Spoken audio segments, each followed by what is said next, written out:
함께 기도하겠습니다. 하나님, 오늘도 말씀 앞에 섰습니다. 하나님 말씀하여 주시오. 이 종이 외칩니다. 어눌한 표현이라 할지라도 주의 성령께서 함께 하시사 듣는 이로 하여 하나님의 뜻을 발견하는 능력의 시간 되게 하여 주옵소서. 예수님의 이름으로 기도하옵나이다. 이 세상을 살아가는 사람들 치고 걱정 근심이 없는 사람은 과연 있을까요? 혹시 여러분 마음속에 이런 생각이 듭니까? 내가 돈이 없어서 고생을 많이 한다. 어려움을 겪는다. 우리가 이 세상을 살아가면서 돈이 많으면 근심 걱정이 사라질까요? 흔히 말하지 않습니까? 돈으로 사람은 살 수 있어도 그 사람의 마음은 살 수 없다라는 말을 합니다. 또 돈으로 좋은 집은 살 수 있고 좋은 침대는 살 수 있지만 행복한 가정과 단잠은 살 수 없다는 사실을 너무나도 잘 압니다. 그래서 우리는 있으면 있는 대로 없으면 없는 대로 베드로가 이 편지를 썼을 때가 약 1970여 년 전 64년도입니다. 그러니까 2000년 전 과거에도 그리고 현대를 살아가는 오늘날도 근심은 우리 인생의 삶에서 떠나지 않고 있다는 사실을 오늘 성경은 증거해 주고 있습니다. 그렇다면 늘 염려와 근심, 걱정 속에 살아가는 것이 우리 인간의 팔자입니까? 그것이 인간의 삶입니까? 그럼 우리가 평생 걱정하고 근심하며 살다가 죽어야 한단 말입니까? 제가 2014년 11월경 어느 날 이 오른쪽 약지 이 손가락이 까딱거리기 시작했어요. 그래서 뭐 예사롭게 생각했는데 이 한 달 이상 계속 되니까 제가 병원에 가서 물었어요. 진찰을 받았어요. 그랬더니 병원에서 수전증이다 이렇게 약을 줘서 한 달 동안 먹었습니다. 아무 차도 없었습니다. 그래서 이 병원도 가보고 저 병원도 가보고 그리고 또 한의원도 가봤습니다. 그래서 매일 뭐 손가락 까딱거리니까 예사롭게 생각하고 많은 세월을 보냈습니다. 근데 어느 날 한일병원에 병문안을 갔다가 이 한방과하고 겸해서 신경과가 있어서 들어가서 진찰을 받고 약을 지어 먹었는데 차도가 있었어요. 그래서 그때부터 한일병원에 3년 동안 다녔습니다. 그래서 병명도 모르고 그냥 수전증이라는 생각만 하고 다녔습니다. 근데 2016년 12월 21일 밤에 갑자기 심장이 아파가지고 가슴이 아파서 경대 응급실로 갔습니다. 그래서 협심증이라는 또 진단을 받았어요. 그리고 그곳에서 또 교수님의 소개로 신경과에서 제 질병에 대한 파킨슨 질병을 또 진단받았습니다. 그런데 경장대에서 하는 말이 그냥 별건 아니니까 한일병원에 다니래요. 똑같은 약이니까 거기서 다니면 잘 된다고. 근데 이후에 시간이 지나고 약이 맞지 않아서 결국은 서울에 있는 아산병원에 갔습니다. 그곳에서 파킨슨이라는 진단을 받고 산전특례 혜택도 보게 되었습니다.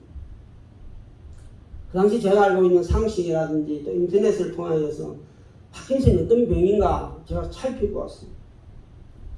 파킨슨이 일단 걸리면 세상 살아봐야 13년밖에 못 산다는 거예요. 이 서울대에서 나온 의료 상식에 나와 있었습니다. 그리고 80%는 7, 8년 안에 사망을 한다는 것입니다.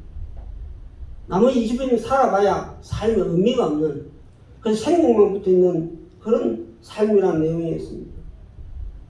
제가 그 당시 그 내용을 살펴보면서 아하, 앞으로 내가 살아봐야 5년밖에 더 못 살겠구나. 그럼 남은 이 5년 세월을 어떻게 지내야 할 것인가 저는 늘 그 생각에 빠져 있었습니다. 아산병원에서 주는 약을 먹고는 차도가 있었습니다.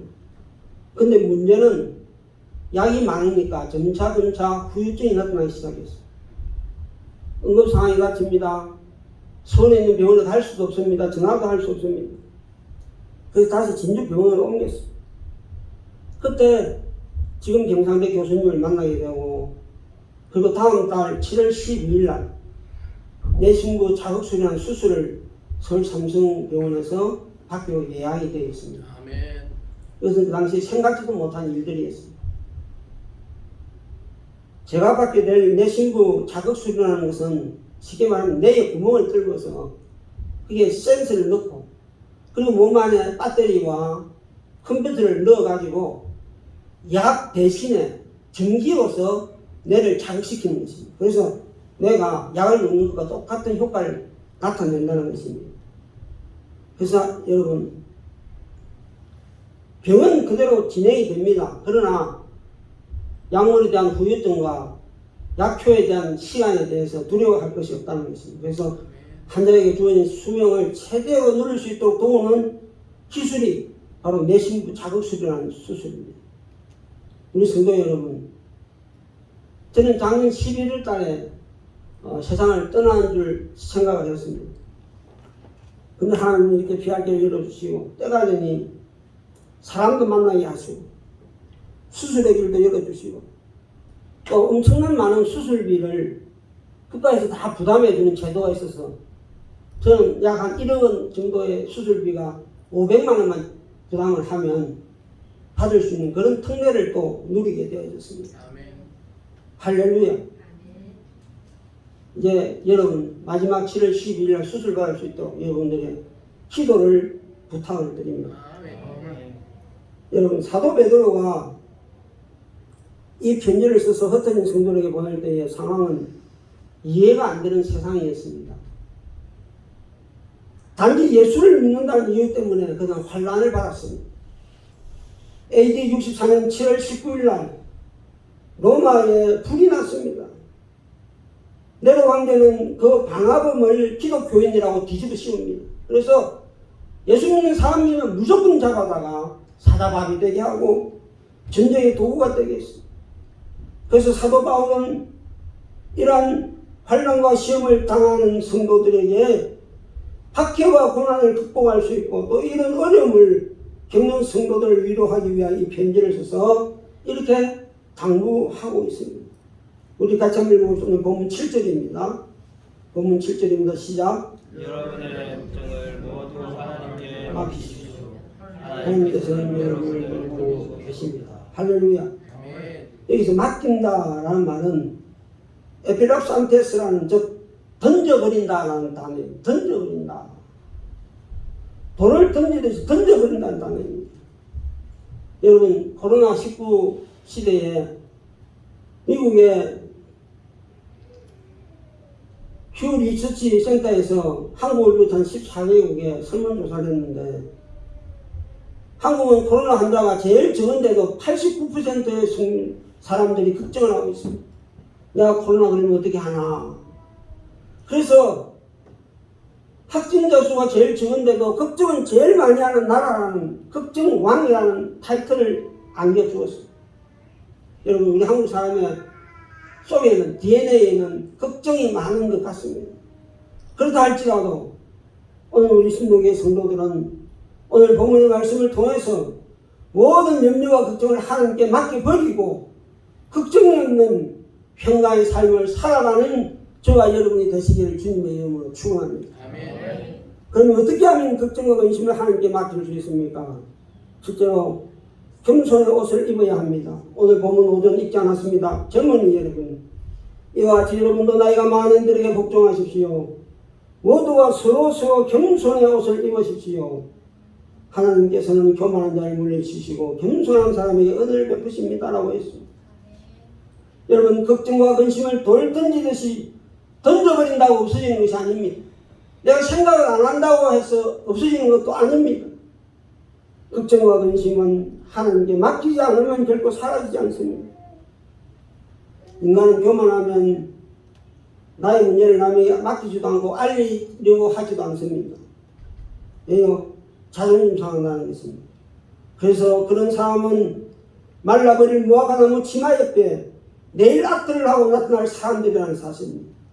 하나님은 이런 교만한 자를 물리치신다고 말씀하고 있습니다.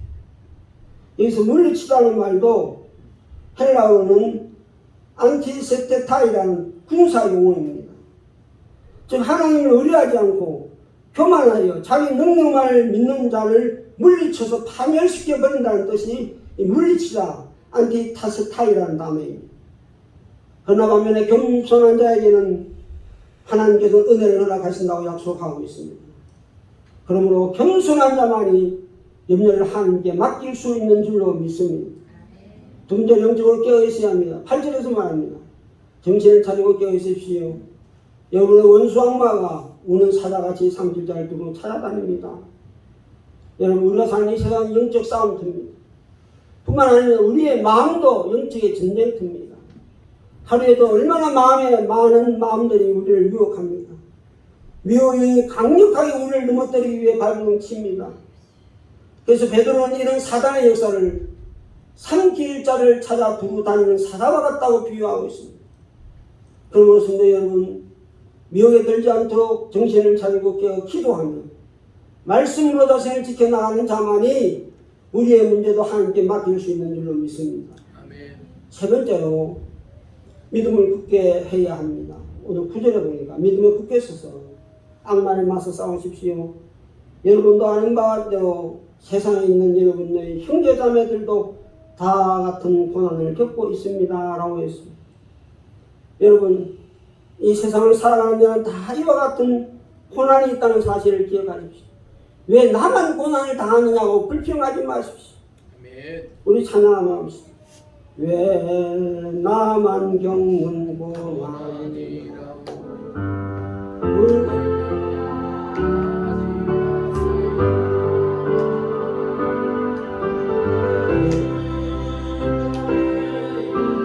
주님이 주실 줄 믿으면서 감사하세요.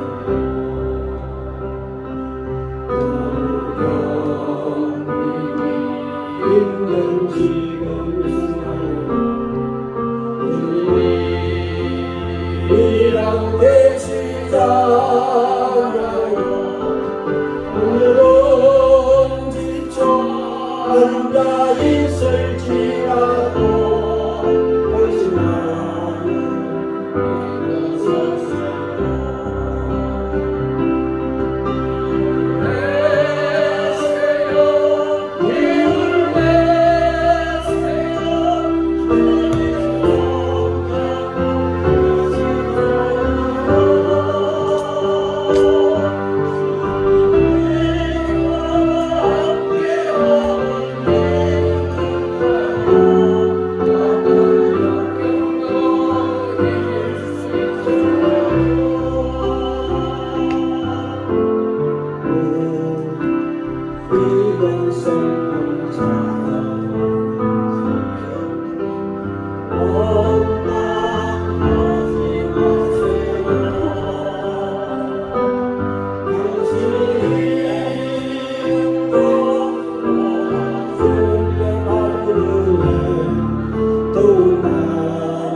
너무 견디기 힘든 순간이다.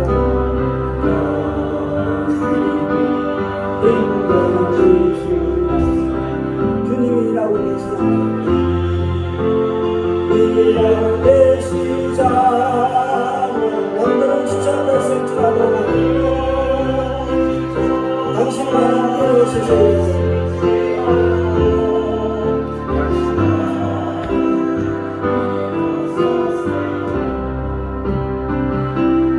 이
성도 여러분, 우리는 믿음으로 하나 된 사람들입니다. 나 혼자가 아닙니다. 교회는 주님의 몸입니다. 예수 그리스도를 믿는 성도들의 공동체입니다. 여러분, 제가 아프면 여러분 마음도 아픕니다. 여러분 아프면 제 마음도 역시 아파합니다. 그래서 우리는 함께 기도하는 공동체입니다. 그래서 믿음으로 하나 된 참된 교회의 모습입니다. 믿음으로 무장된 성도만이 우리의 근심과 걱정을 하나님께 맡길 수 있는 줄로 믿습니다. 아멘. 사랑하는 성도 여러분, 믿음이 적은 사람들은 하나님을 신뢰하지 않고 날마다 먹고 마시는 문제만 생각하다 보니 염려를 많이 하게 됩니다.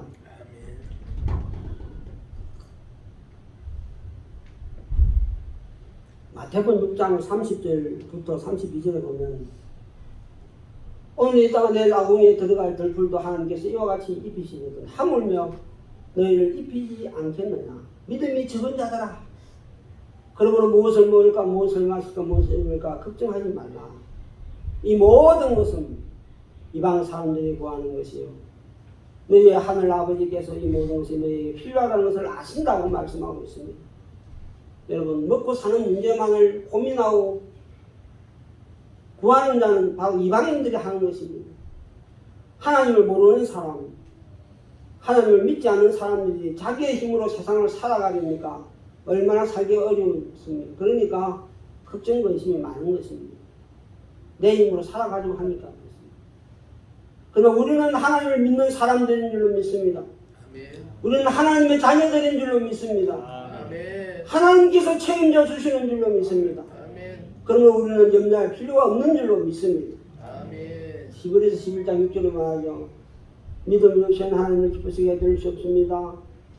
하나님께 나아가는 자는 하나님이 계시다는 것과 하나님이 자기를 찾는 자들에게 상 주시는 이심을 믿어야 할지니라고 말씀하고 있습니다.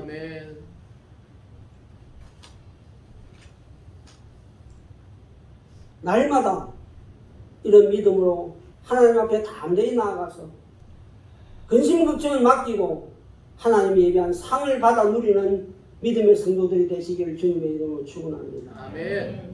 이제 말씀을 맺습니다. 빌보서 4장 6절과 7절 우리 1층에 보면 제가 걸어놓은 현수막이 있습니다. 아무도 염려하지 말고 모든 일을 기도와 간구로 오직 여러분이 바라는 것을 감사함으로 하나님께 아뢰십시오. 그리하면 사랑의 헤아림이 사람의 헤아림을 뛰어넘는 하나님의 평화가 여러분의 마음과 생각을 그리스도 예수 안에서 지켜주실 것입니다 라고 약속하고 있습니다. 아멘. 여러분, 살다 보면 인력거리가 생길 수밖에 없습니다. 그럴 때 나 혼자 왜 이런 고난을 당하느냐고 원망하지 마시고 겸손히 하나님 앞에 엎드려 기도하십시오. 기도하면서 그 염려를 다 주님께 맡겨 던져버리라는 것입니다. 큰 환난과 시험은 우리에게만 찾아오는 것이 아닙니다. 모든 성도들에게도 찾아옵니다. 아니 오히려 더 우리보다 더 큰 고난을 당하고 있는 자들도 많이 볼 수 있습니다. 그런데 우리는 그 큰 고난이 나에게만 왔다고 생각하니 낙심이 되고 원망을 하고 남을 탓합니다. 그러나 고난은 누구의